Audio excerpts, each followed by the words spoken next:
Hope you didn't see my face just then. Hi, everyone. It's John here from Octopus Deploy, and welcome. It's Friday, and it's time for deployment. So, Deployment Friday is our show where we look at the weekly news tech trends as it relates to Octopus Deploy. And Jim is not here at the moment. He's been tied up in another meeting, but that's okay. We'll forge on without him. That's all good.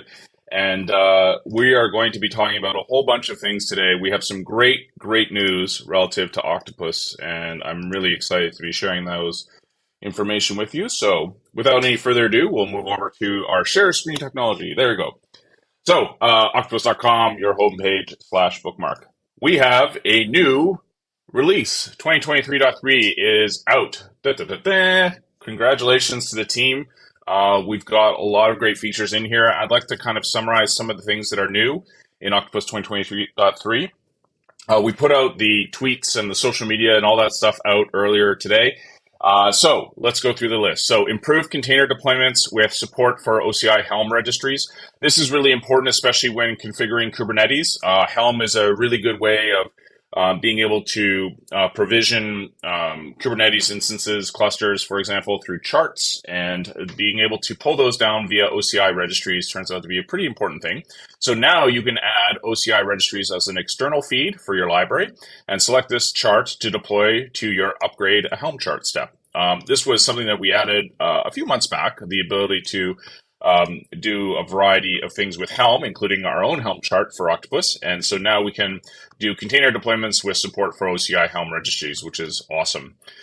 Fewer manual interventions with configurable step timeouts. This is something that we've talked about in great detail on our YouTube channel. We talked about it on blog posts. Basically, whenever a step fails for a variety of reasons, sometimes you don't know it's failed, and that could be due to latency, high latency in a network, or maybe a service has gone down, etc.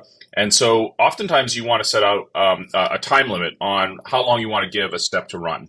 So now we have the ability to run these step timeouts on these steps, which is great. And that allows you to denote whether a step has failed or not. So essentially, based on the description here, it's like a step or task and you get stuck during deployment and you need a manual intervention to resolve it. To reduce the need for manual interventions, a manual intervention is a step that we have in Octopus that allows you to basically say, I need a human to help me out here. Please approve or deny the execution of this step onward. We've added configurable step timeouts so you can set a time cap in steps and tasks. And this is something that we added just recently, and we paired this up with step retries, which was added in the previous release. And what that allows you to do is basically say how many times you want a step to execute over and over again until we deemed it have failed. So this is really good when you have high latency networks or you have services that are intermittent, et cetera, et cetera. So this is a new feature available as well. Source Kubernetes configuration files from Git for simpler deployments. If I could talk. So oftentimes configuration is persisted in YAML, or you might use it there as like customize, for example. And so now what you can do in Octopus is you can source these deployment configuration files via Git, which is typically where they're stored. And so now you can basically point as part of the step to a location in Git source control, and we'll go ahead to that location to source your Kubernetes configuration files. So these are basically YAML files that we'll source. And so if you're looking to basically persist it in one location and use it there, this is now a feature that you can use.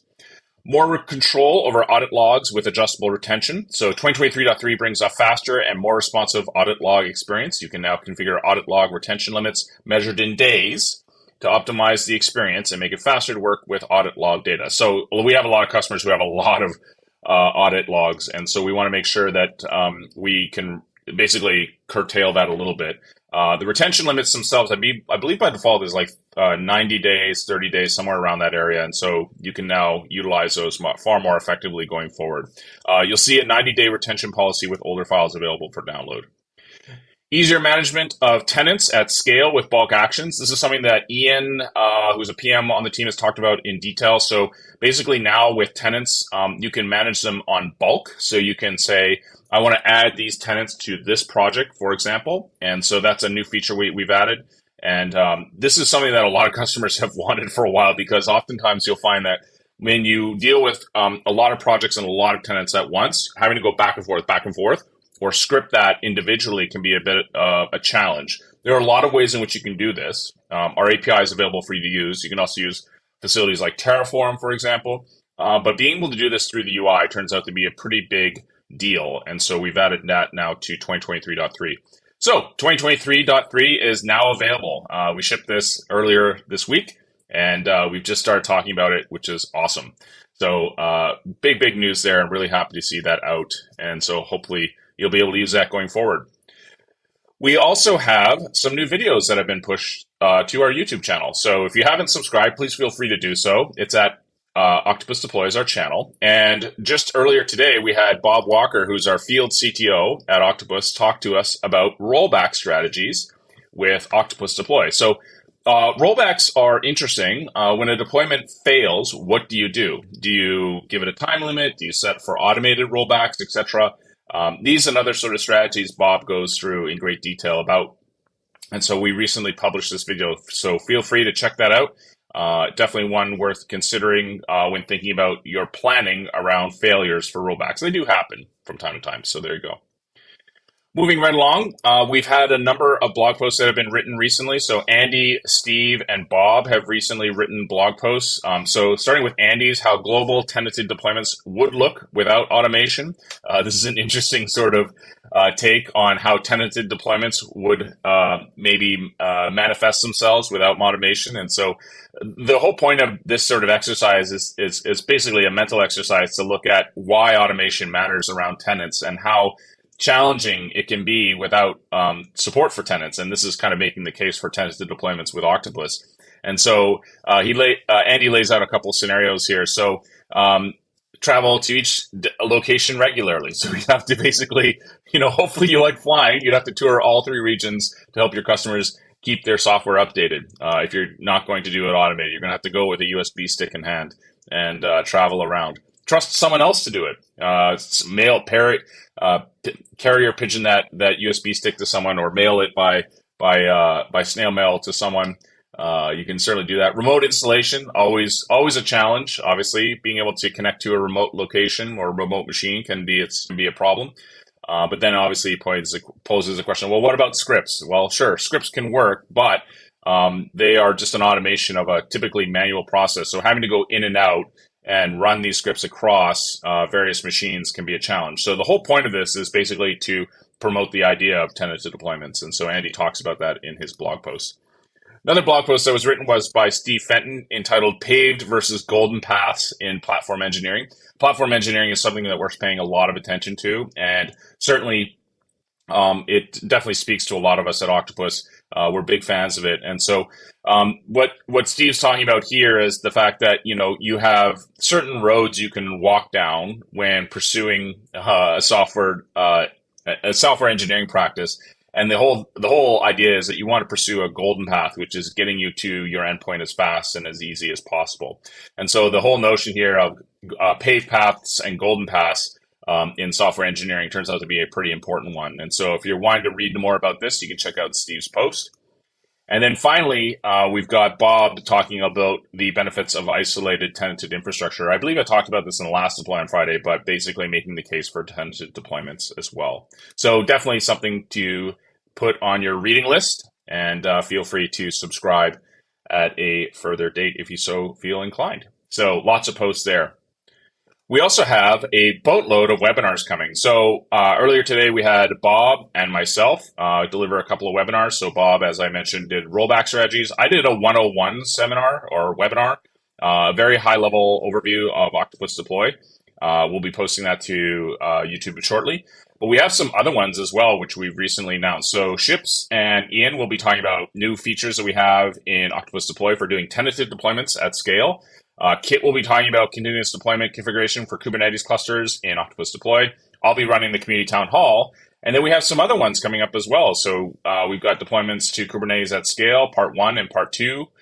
We've got a partner webinar with ClearMeasure, awesome folks at ClearMeasure doing integrated post-deploy smoke testing, health monitoring, and automatic environment scaling into deployments with Octopus Deploy. So lots and lots of stuff coming. You'll find all of this listed on octopus.com/webinars. We also have some events coming up. It's a very busy few months for us at Octopus.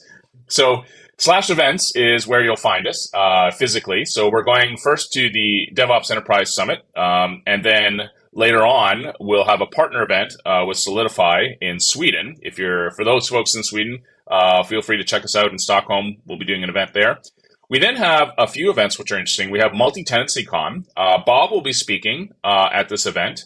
And this is a new event for us. This was recently announced. This is going to be part essentially of KubeCon. It's a sort of a take at multi-tenancy. And then we have KubeCon North America as well. Very popular event. We went to KubeCon Europe, had a great time. And so we're going to go to North America in Chicago. And then wrapping things up, we'll be going to GitHub Universe in San Francisco. So yeah, really excited about the events that we have coming up. So that's all great stuff. And that wraps up a little bit of the Octopus news of the week. Moving on to some of the industry news, JetBrains Marketplace celebrates 5 years, which is awesome. JetBrains are friends of ours. We're partners with them, and they have a very extensive marketplace. So they have a wide range of tools for, they have their IntelliJ suite, they have TeamCity, they have a whole bunch of other products as well, and they have thousands of plugins around for those products.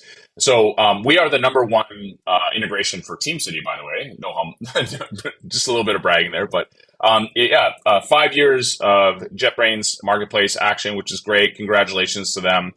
Running a marketplace is not easy, and so kudos to them. And so they've done a wonderful job, and I think all credit to where it's due. They provide rich analytics. They do a lot of great things relative to vendors writing extensions for their products. And so I'm a huge fan of these sort of celebration posts. So congratulations to JetBrains. Friends over at DataLust, Seek is a product that we use for our internal aggregation of logs and data. And so Seek 2023.4 has recently shipped. So you can check this out. This is available at datalust.co or co. And so Seek 2023.4 has some great user experience improvements. So, for example, upgraded autocomplete. This is always a challenge to write your queries in Seek because you tend to sometimes forget that there's a function for that. Or what are the columns again that I'm looking for? Or what is the sort of values that I want to aggregate as part of this? So you now have integrated or upgraded autocomplete as part of 2023.4. New range selector, so you can actually now drill into your result set based on the last hour, the last day, the last week, etc. So that's awesome. And you can choose it by calendar date, start and end times. Improved dashboards. So in addition to other things, we can actually do filtering off of those ranges as well. So you can see changes as they occur on the dashboards. And then you can specify the defaults as well. If you're so inclined. Lots of other changes as well. We utilize Seek quite a bit, so we're huge fans. So yeah, thought I'd give them a shout out. And if you're not using Seek for log aggregation, definitely check it out. It's an awesome product. Moving on to GitHub issues and projects. This is their, I guess, weekly update relative to those two things. So issues and projects get updated all the time at GitHub, which is awesome.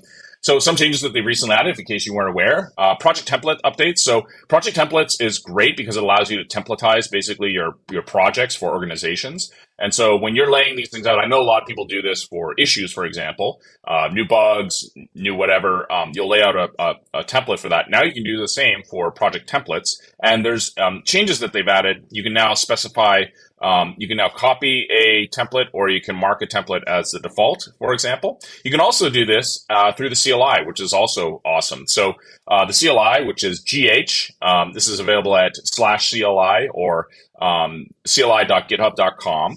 You'll find the CLI there, and you can do this directly from the command line if you're so inclined.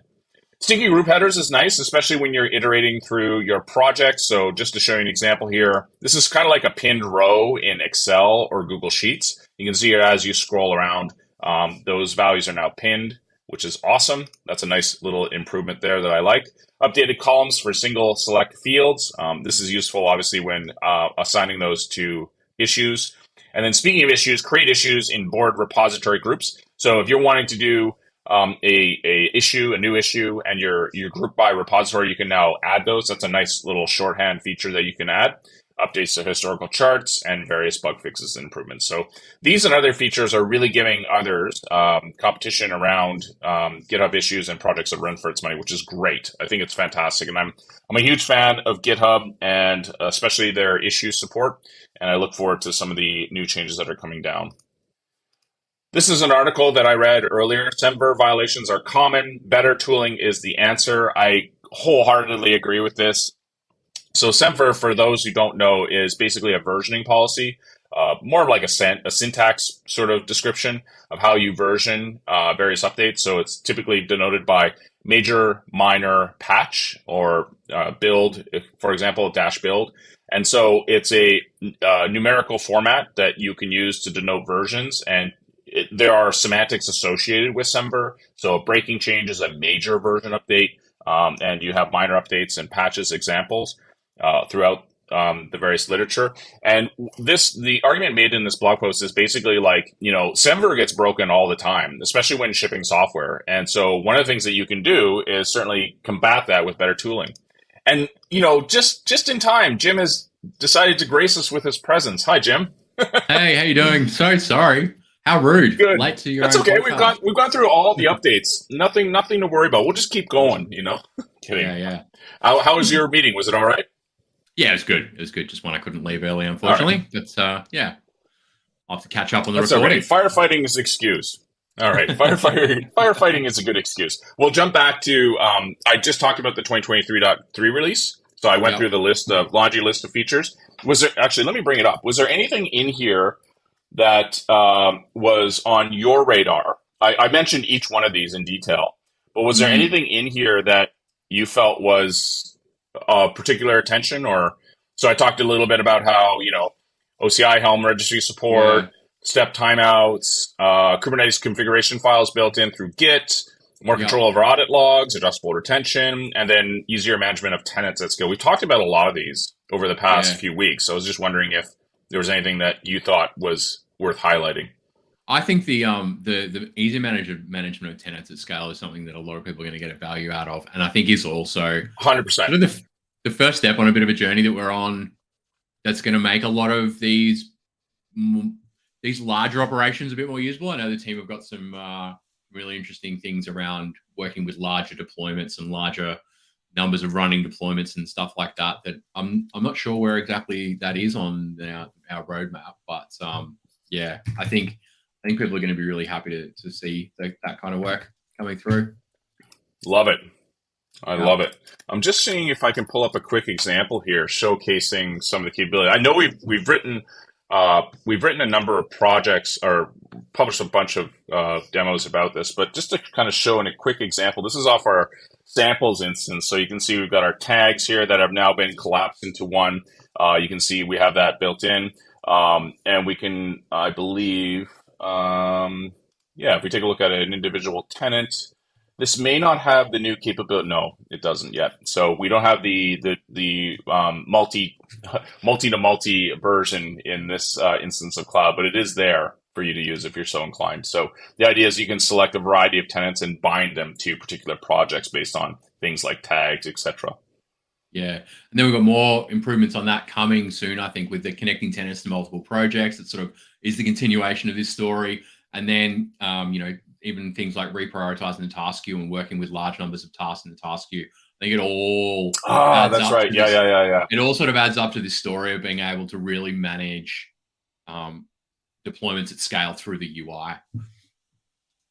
Did that one get mentioned? No, it didn't. Okay, so a feature that we're working on. I believe this is links in the chat. So one of them's planned and one of them's under consideration. Okay. So, right. So we have our plan. This is, we've talked about this. This is, Ian's talked about this in great detail. This is sort of a mock-up, but the idea is the same, is that you can now bind these directly to connect projects to a variety of tenants. And then under consideration is our reprioritization of a task queue. So to kind of make this a little bit bigger, the idea is that you'll be able to I guess it's going to download it. There you go. It's always fun. So the idea here is that you can actually take a task and reorder it, which is awesome through drag and drop. So, and the way all these tie together is that, like, if you've got, when you need to like the improvements we've done to tenants means it's going to be easier to work with lots more tenants. Once you've got lots more Yeah, tenants and you're deploying to heaps more of them, then you're going to have heaps more tasks running, and then you need to start thinking about moving them around. So I'm really that's stoked right. about how this story is all coming together. Fantastic. Oh, that's awesome.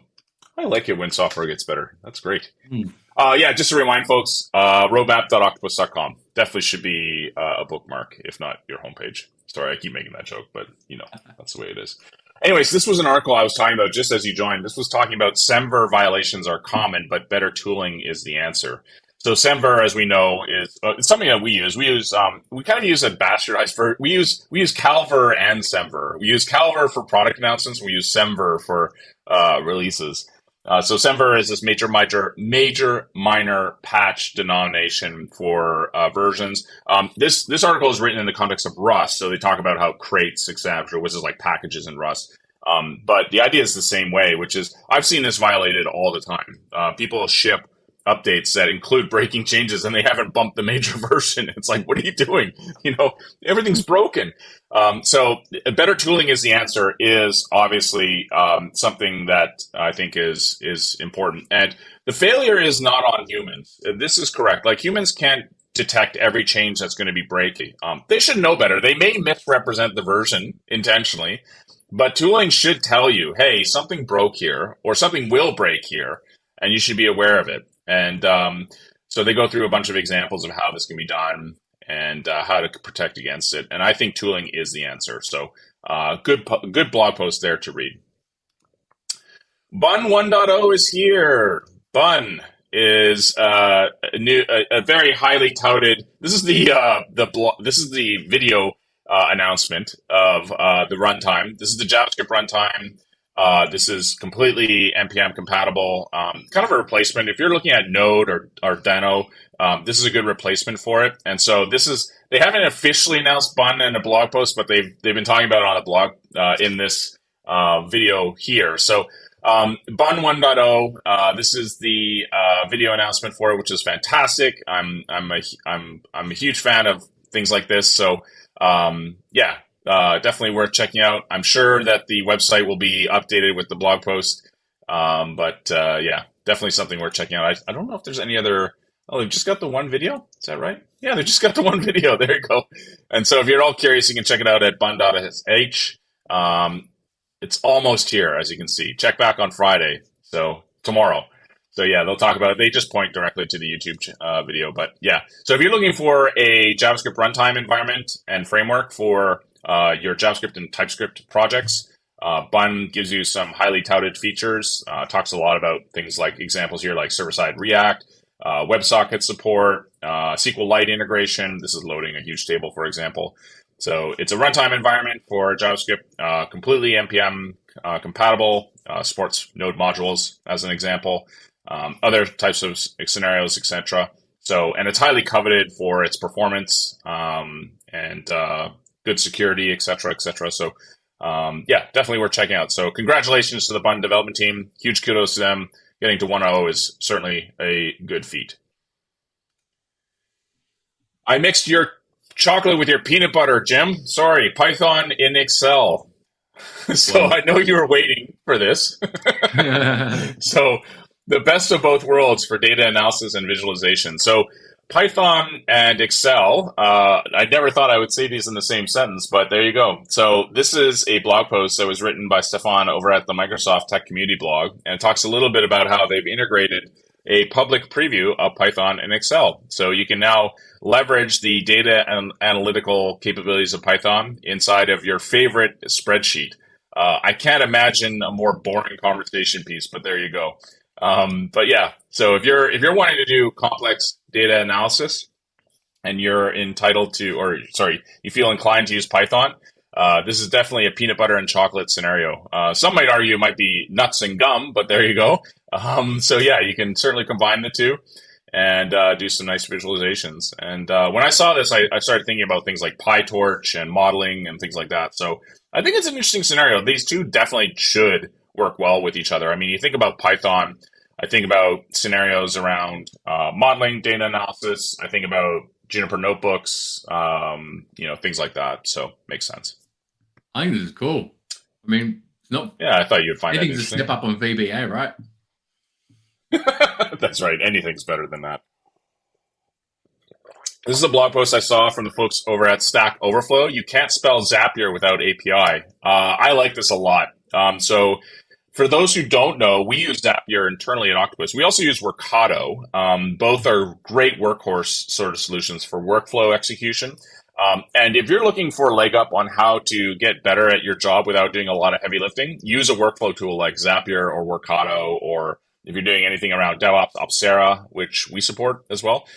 So these and other tools are kind of fighting it out for supremacy, but Zapier is sort of like the Microsoft, I guess, of workflow tools, even though Microsoft has its own workflow tool. That's right. Anyways, so Zapier is kind of like, I guess, the Salesforce of Zapier tools. I don't know. I can't make it a good analogy, but anyways, this blog post is highlighting a podcast where they talk about Zapier.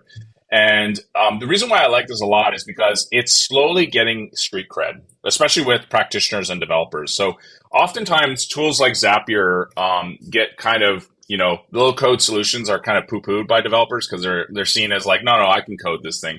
But you'd be surprised how easy it is to do these sort of turnkey types of operations with workflow tools like this. And so I would strongly encourage you to check out Zapier if you haven't done so already. It's a really good tool, and it will provide you with a lot of facilities that normally would take you a lot of work to basically get up and running. So the idea with Zapier, as an example, is that you have this environment where you can, I hate to say it, drag and drop sort of these widgets onto a control surface and build out workflows. So they're all based on this trigger. So something happens, then stuff happens. So a trigger might be a scheduled event, or it may be something like I received a webhook, things like that.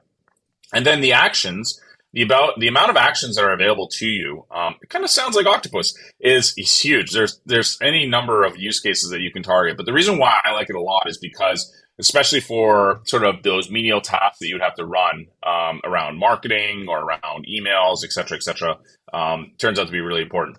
The reason why this is relevant to this is because they all key off of APIs. So you need an API in order to integrate. And so if you don't have an API, or you're locked in, or you don't make it easy to integrate, you're not going to be able to be used by a tool like this. So definitely worth checking out. And that, as they say, kind of wraps it up. So thanks for joining us in the last, tail end of the show there, Jim. Were there any updates or any news items that you want to mention? No, nothing came to mind. Nothing I've got prepared. So Okay. try again next week. Everything's not. There's no more fires, I assume, right? No. I think they're all out now, or at least smoldering for the weekend. All right, fantastic. Well, it's always good to hear on Friday. Anyways, If you happen to stumble upon this show and see a tech trend or news article you'd like us to cover, feel free to let us know. In the meantime, you can like and subscribe us on your favorite streaming platform of choice, YouTube or what have you. And we'll see you next week on Deploy on Friday. Take care.